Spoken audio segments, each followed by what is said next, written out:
जरा तसव्वुर करें एक ऐसी कौम का जिसे अल्लाह ताला ने जमीन का बेहतरीन और खूबसूरत तरीन हिस्सा अता किया था, जहां हर वक्त नरम हवाएं चलती थीं। जमीन इंतहाई जरखेज थी और चारों तरफ ठंडे पानी के नदी नाले बहते थे और उनकी रहनुमाई के लिए भेजे गए अल्लाह के एक जलीलुल कद्र पैगंबर हजरत नूह अलैहिस्सलाम।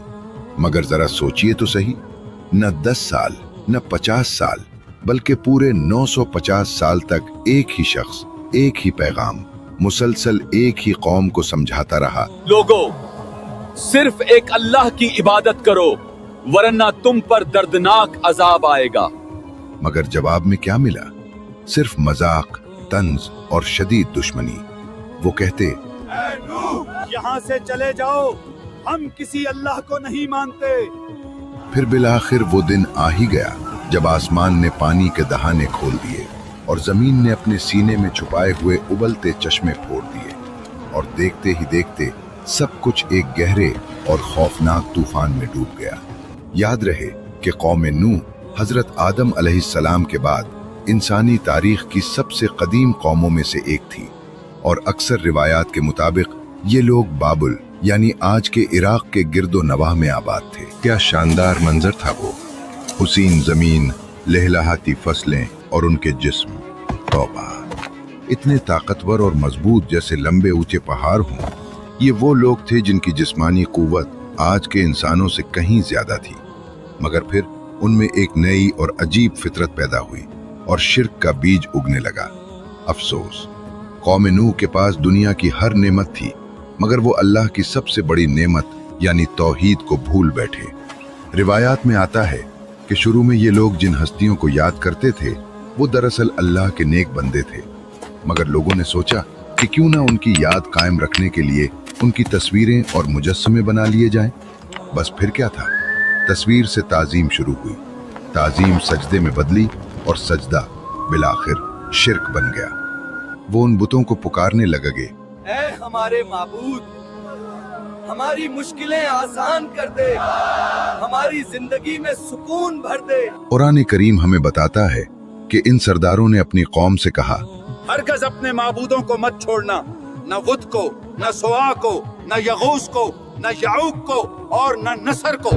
ये वही नेक लोग थे जो अब पत्थर के बुत बन चुके थे, मगर अफसोस उनके दिल तो पत्थरों से भी ज्यादा सख्त हो चुके थे। उनकी जहालत का ये आलम था कि आपस में बहस करते और कहते, मेरा बुत ज्यादा बेहतर है। तो दूसरा चीखता, बकवास मत करो, मेरे वाले खुदा की कारीगरी लाजवाब है। इसी कौम के किस्सों में एक इंतहाई अजीब व गरीब हस्ती का जिक्र भी मिलता है, जिसे अवौज बिन अनुक कहा जाता है। अगरचे उसका जिक्र कुरान में नहीं बल्कि कुछ कदीम रिवायात में मिलता है, मगर कहा जाता है कि वो इस कदर देव हैकल और बेपनाह ताकतवर था कि कभी कभी अपने कदमों की धमक से पहाड़ों को हिला कर रख देता था। लोगों में उसकी दहशत और किस्से मशहूर थे, और ये शख्स इस कौम के तकब्बुर की जिंदा मिसाल बन चुका था। दरअसल ये रिवायत एक सबक थी कि जब कोई कौम तकब्बुर में हद से बढ़ जाए तो उनमें अवौज बिन अनुक जैसी फिरौनियत और सोच पैदा हो जाती है। नूह अलैहिस्सलाम अपनी कौम के दरमियान खड़े हैं, अल्लाह की इबादत करो, इसके सिवा कोई माबूद नहीं। लेकिन जवाब क्या मिला? कौम के सरदारों ने तकब्बुर से कहा, हम तो तुम्हें एक आम इंसान ही देख रहे हैं। कुछ लोगों ने अपने कानों में उंगलियां ठोंस लीं, कुछ ने अपने कपड़े लपेट लिए कि पैगाम न सुनना पड़े, और यूं साल गुजरते गए, फिर दहाइयां, फिर सदियां। नूह अलैहिस्सलाम 950 साल तक कहते रहे कि अल्लाह से डरो, उसकी इताअत करो, उसकी तरफ पलटो। वक्त के साथ कौम सिर्फ इनकारी नहीं रही बल्कि जुल्म व फसाद में बढ़ती गई। उन्होंने नूह अलैहिस्सलाम का मजाक उड़ाया, आप पर इल्जाम लगाए, आपको झुटलाया। आखिर वो लम्हा भी आ गया, वही लम्हा जो कुरान में एक फैसला कुन ऐलान के तौर पर दर्ज है, तुम्हारी कौम से अब कोई ईमान नहीं लाएगा मगर वो जो पहले ईमान ला चुके हैं। इस मरहले पर अल्लाह ने हुक्म दिया, हमारी निगरानी में और हमारी वही के मुताबिक एक कश्ती बनाओ। नूह अलैहिस्सलाम लकड़ियां जमा करते हैं, कश्ती के तख्ते जोड़ते हैं, और हर लम्हा ये अमल अल्लाह की वही اور اس کی نگرانی میں ہوتا ہے۔ قوم کے سردار جب گزرتے وہ مذاق اڑاتے، خشکی پر کشتی، یہ عقل کیسی ہے؟ لیکن نوح علیہ السلام نے وہی فرمایا جو ایک سچے رسول ہی کہہ سکتا ہے، تم مذاق اڑا رہے ہو، وہ وقت آئے گا جب ہم تم پر ہنسیں گے جب تم عذاب کو دیکھو گے۔ قرآن ایک حیرت انگیز نشانی بتاتا ہے۔ جب تنور میں سے پانی ابل پڑا، یہ اللہ کی طرف سے عذاب کے آغاز کی علامت تھی۔ جیسے ہی یہ نشانی ظاہر ہوئی، اللہ نے حکم دیا کہ ہر جانور میں ایک جوڑا اور جن پر ایمان لائے وہ سب کشتی میں سوار کرا دو۔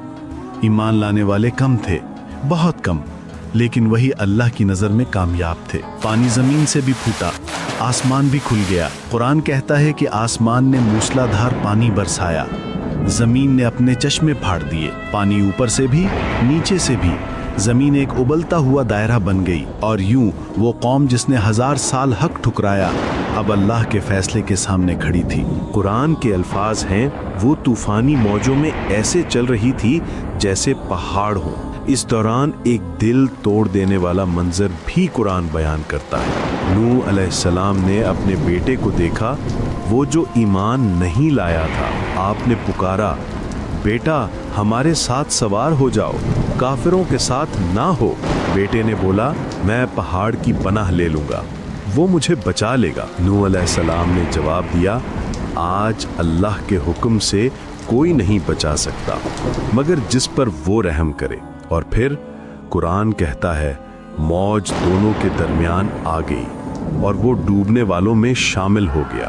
یہ لمحہ کسی جذباتی کہانی کا منظر نہیں، یہ والد کی بے بسی، نبی کی آخری کوشش اور اللہ کے فیصلے کا ناقابل تبدیل قانون ہے۔ کمنٹ میں اپنی رائے کا اظہار ضرور کریں تاکہ ہر آنے والا بیان آپ کے لیے ہو۔ اللہ تعالیٰ آپ کو جزائے خیر عطا فرمائے۔